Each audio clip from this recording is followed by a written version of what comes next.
Sekjen PBB Antonio Guterres khawatir atas serangan militer Amerika Serikat terhadap 3 situs nuklir Iran. Serangan ini berpotensi memperparah ketegangan kawasan dan juga mengancam perdamaian dan keamanan internasional. In this very chamber, I made a direct appeal.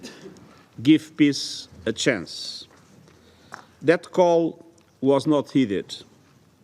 Instead, the bombing of Iranian nuclear facilities by the United States marks a perilous turn in a region that is already reeling. From the outset of the crisis, I have repeatedly condemned any military escalation in the Middle East.